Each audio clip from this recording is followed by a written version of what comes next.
नव बिहार टाइम्स के इस यूट्यूब चैनल पे आप सभी दर्शकों का हार्दिक स्वागत है। एक बार फिर से मैं प्रेमेंद्र कुमार मिश्रा अपने साथ वरिष्ठ पत्रकार और नव बिहार टाइम्स के संपादक कमल किशोर जी के साथ बैठा हूं और हम लोग फिर से चुनावी चर्चा कर रहे हैं। जैसा कि आप जानते हैं, लोकतंत्र का महापर्व अब अपने अंतिम चरण में है और अंतिम चरण के लिए मतदान के लिए सारी तैयारियां हो चुकी हैं। चुनाव प्रचार जोर शोर से चल रहा है। इसी क्रम में आज हम चर्चा करेंगे आरा संसदीय सीट की। आरा, जिसके बारे में कहा जाता है कि आरा जिला घर बा, कौन बात के डर बा, 100 बीघा में पुदीना बा, यानी कि जो निडरता है, वहाँ की जो संपन्नता है, गंगा सोन के दोआब गठन क्षेत्र है, उसका एक बड़ा राजनीतिक, ऐतिहासिक, पौराणिक महत्व रहा है आरा का। अभी वहाँ पर आर.के. सिंह केंद्रीय मंत्री चुनाव लड़ रहे हैं। कमल किशोर जी एक संपादक के नाते, एक पत्रकार के नाते लगातार आरा संसदीय क्षेत्र पर अपनी निगाह बनाए हुए हैं। आइए हम कमल किशोर जी से चर्चा करते हैं कि आरा संसदीय क्षेत्र का क्या सिनेरियो है, वहाँ क्या स्थितियां हैं और वो दिग्गजों की कर्मभूमि रही है। वहाँ पर एक से एक दिग्गजों ने चुनाव लड़ा है और कई केंद्रीय मंत्री आरा से भारत को मिले हैं। कमल किशोर जी, आपका स्वागत है। धन्यवाद। क्या लग रहा है आपको, आरा में क्या सिचुएशन है, अभी राजनीतिक क्या समीकरण बन रहे हैं, क्या स्थिति है? देखिए, बिहार में जो 7वें और अंतिम चरण में 1 जून को 8 संसदीय क्षेत्रों के लिए मतदान होना है, उनमें आरा संसदीय क्षेत्र जो है सबसे हॉट सीट है। यहाँ से भारत सरकार के वरिष्ठ केंद्रीय मंत्री आर.के. सिंह चुनाव लड़ रहे हैं। इस कारण न केवल बिहार की बल्कि पूरे देश की निगाहें यहाँ टिकी हुई हैं। आरा संसदीय क्षेत्र से इस बार कुल 14 उम्मीदवार चुनाव मैदान में हैं, जिनमें भाजपा से आर.के. सिंह और इंडी गठबंधन से भाकपा माले के सुदामा प्रसाद, जो तरारी विधानसभा क्षेत्र के विधायक हैं, आमने सामने हैं और यहाँ मुकाबला दिलचस्प है।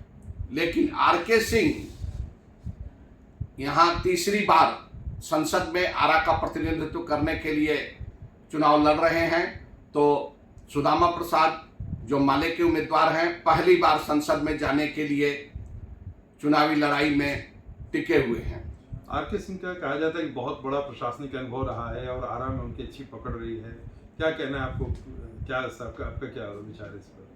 नहीं, देखिए, आर.के. सिंह को लेकर के पिछले 1.5 साल से राजनीतिक उहापोह की स्थिति बनी हुई थी। यह भी बहुत सारी चर्चाएं थी कि इस बार इनका टिकट कट जाएगा, उम्र को लेकर के, और कुछ विरोध भी था।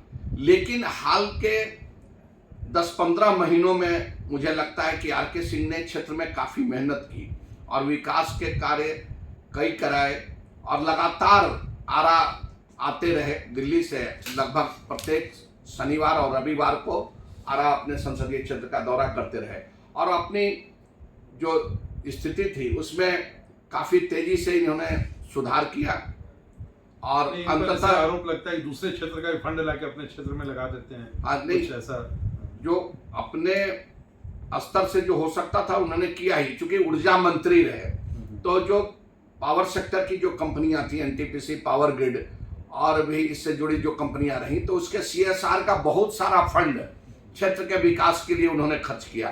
कहीं PCC रोड बनवाया, कहीं आरा रमना मैदान के सौंदर्यीकरण के लिए कार्य करा रहे हैं, कहीं आपको छोटे छोटे हाई मास्ट लाइट लगवाए या अन्य जो जरूरतें होती हैं ग्रामीणों की, जनता की, उसको पूरा करने की कोशिश की।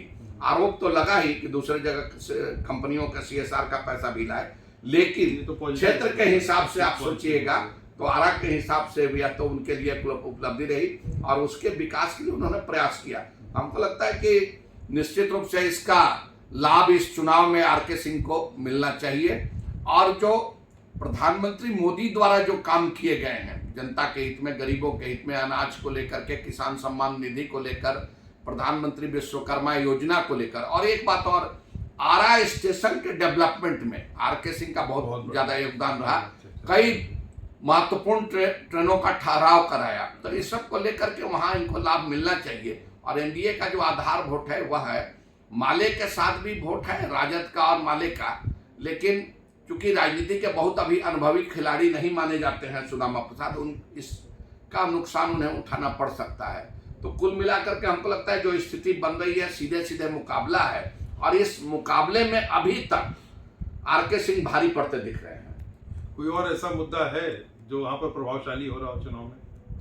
नहीं, एक तो पहले इनको लेकर के विरोध था कि लोगों से, चूंकि एक अधिकारी ज्यादा थे, बहुत बिहार में कड़क अधिकारी केंद्रीय गृह सचिव रहे, तो लोगों से इनका थोड़ा अटैचमेंट उतना नहीं था। लोग अपने नेता को चाहते हैं कि उनकी बात को सुने, लेकिन पिछले 2-3 वर्षों में 1-2 बार मुझे भी उनसे मिलने का मौका मिला, लेकिन मैंने उसमें महसूस किया कि इनमें अप्रत्याशित रूप से बदलाव आया है, और ये जनता से पिछले मतलब कोरोना के दौरान से जनता से जुड़ने का काफी प्रयास इन्होंने किया, और हर बार जो जनता की बात थी या उसको लेकर के जो कार्य करने थे, इन्होंने जुड़ करके काम किया।